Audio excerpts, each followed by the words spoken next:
Порастот на новозаболени од COVID-19 во Европа и во земјава е регистриран благ пораст на нови случаи. Комисијата за заразни болести по 2 месеца за утре закажа состанок, иако како што вели првиот човек на македонското здравство, состојбата се уште не е алармантна. Тој не прецизираше дали се можни итни рестриктивни мерки, но укажа дека мора да се направи анализа и доколку има потреба навреме да се делува. Да видиме анализите, неделните анализи што ќе кажат, доколку дојдеме до ниво, знаете, тоа е со градација скалесто. Како што се зголемуваат број на ново заразени, зависно во кој период и кои ни се целните групи, така носиме и одлуки за заштита, односно рестриктивни мерки, како што ги познаваме. Јас посакувам да не се вратиме на старото, меѓутоа мора да бидеме спремни. Хигиена одржување, маска носење во затворена просторија, се уште како мерка не сме ја донеле, меѓутоа следно би било тоа и одржување на личната хигиена, која што е многу значајна за заштита од COVID-19. Министерот Сали од крводарителска акција во Куманово посочи дека земјава е една од најорганизираните, па последниве години не се случило да се јави недостаток на крвни единици. Тој апелираше граѓаните да даруваат крв и да спасат човечки животи. Во континуитет имаме потреба од единици на крв.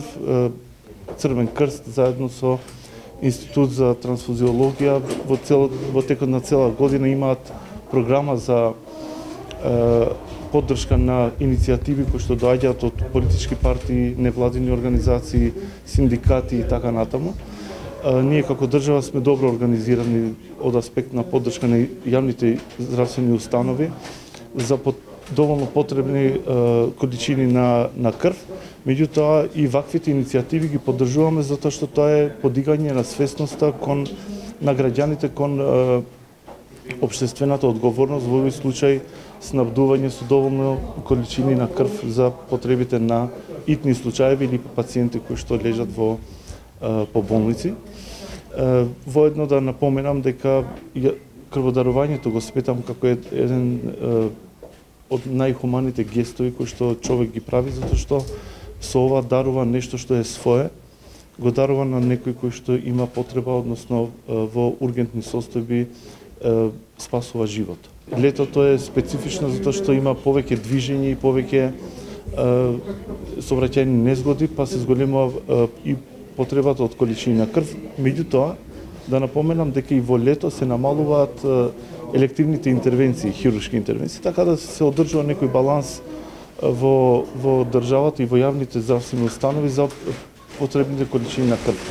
Ние во текот на цела година имаме потреба од исти количини на крв. Значи секојдневно треба постојано во континуитет да имаме акции вакви како што е ова денешна.